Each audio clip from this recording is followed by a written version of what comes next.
नमस्कार दोस्तों, आज की कहानी है भूत की सच।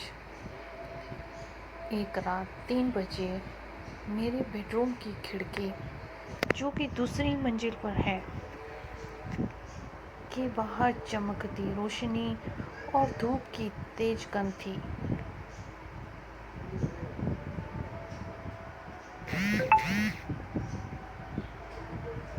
मैं बाहर आ गया था और मैंने अपनी माँ को जगाया, जो अब तक की सबसे शक्की शख्स हैं, और उनसे खिड़की बंद करने को कहा। और मुझे यह भी याद आया कि यह खिड़की मैंने बंद भी की थी, लेकिन मैंने इस पर ध्यान नहीं दिया। पहले तो वह नींद में बड़बड़ाई और उसके बाद उसने फिर से खिड़की बंद कर दी। अगले दिन जब मैं सुबह उठा तो मुझे रात की बात पर हंसी आई।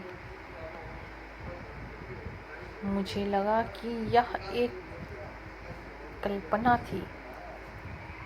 मैं बाहर आया और माँ से इसके लिए क्षमा मांगी। समय बीता। अब इस घटना को करीब 1 साल हो गया था।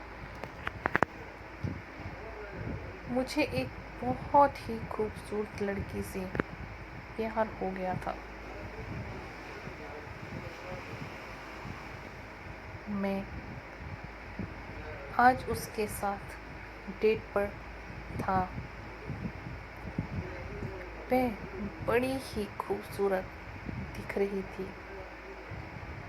उसका नाम क्षमा था। उसने बताया था कि उसके पिता एक तांत्रिक थे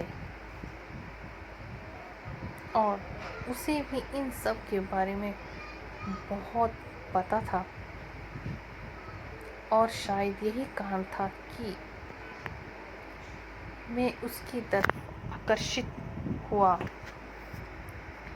क्योंकि मुझे भी इस तरह की चीज़ों में थोड़ी बहुत रुचि थी। हालांकि मैं उसके पिता से अभी कभी नहीं मिला था। मेरी क्षमा से पहचान एक सोशल साइट से हुई थी।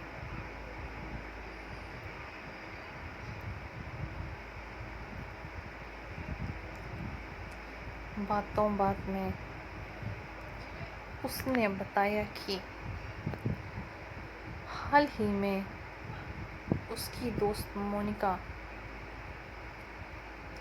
कहीं बाहर गई थी, तो वह उसके घर पर रुकी थी और उसे वहाँ पर कुछ पैरानॉर्मल एक्टिविटीज़ महसूस हुई।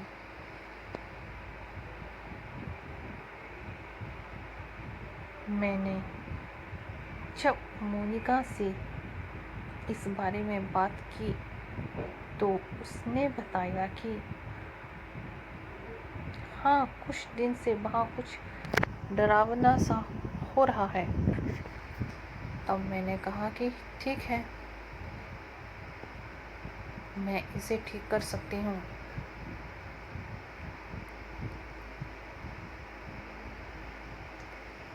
इसके लिए मुझे कुछ सामान चाहिए। लेकिन अगले ही दिन मोनिका की मृत्यु की खबर आई और मैं उस घर को छोड़ दिया। अभी सुना है कि उस घर में अब कोई नहीं रहता है।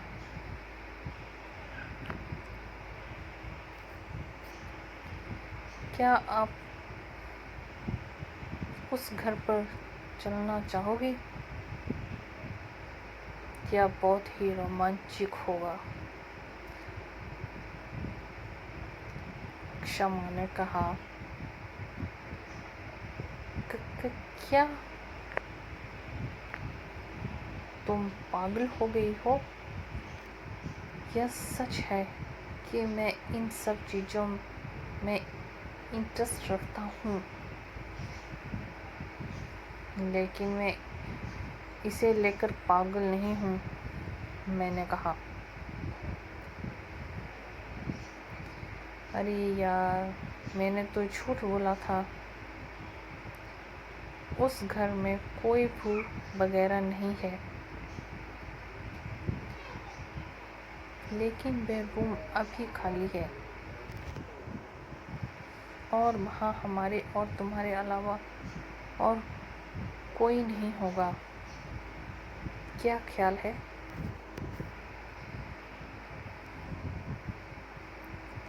क्षमा के इस कातिलाना अंदाज पर मैं फिदा हो गया और वहाँ जाने को तैयार हो गया। जब मैं घर पर पहुँचा तो मुझे एक अजीब सा एहसास हुआ, जैसे कोई मुझे चुपके से देख रहा हो। लेकिन मैंने इसे अपना भ्रम समझा और अंदर गया।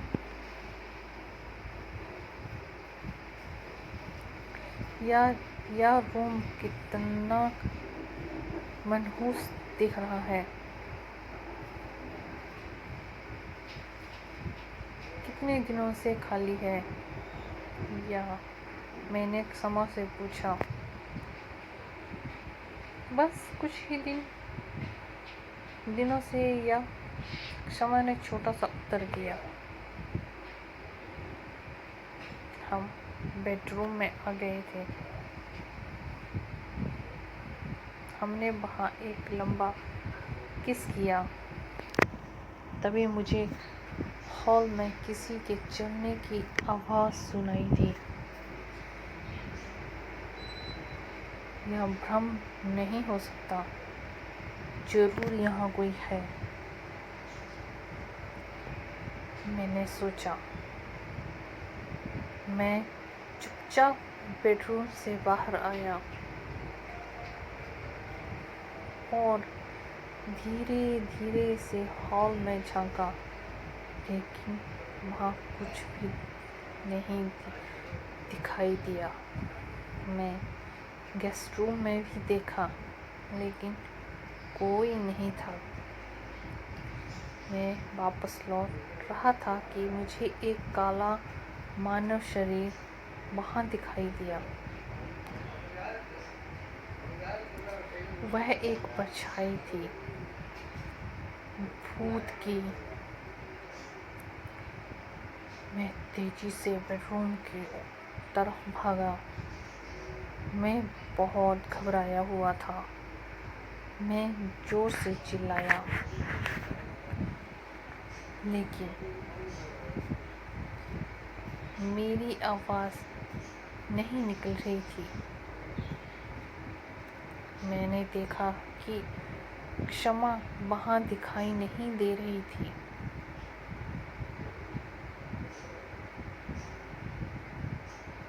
अब मुझे सारी बात समझ में आने लगी थी।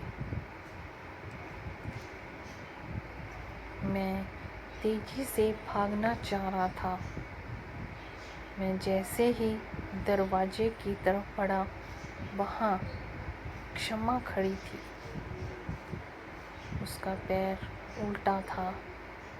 वह सफ़ेद गाउन पहनी हुई थी और उसके मुंह से खून निकल रहा था।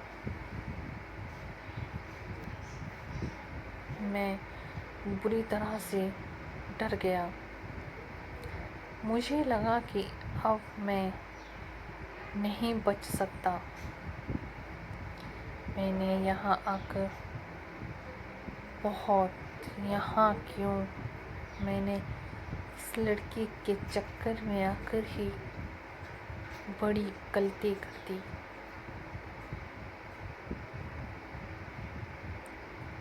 मैंने यह सोच रहा था कि वह मेरे काफ़ी करीब आ गई। मैं डर कर गिर गया और मेरे गिरते ही मेरे गले का हनुमान जी का लॉकेट बाहर आ गया, जिसे देखते ही वे जोर से चिल्लाने लगी और पीछे हटने लगी।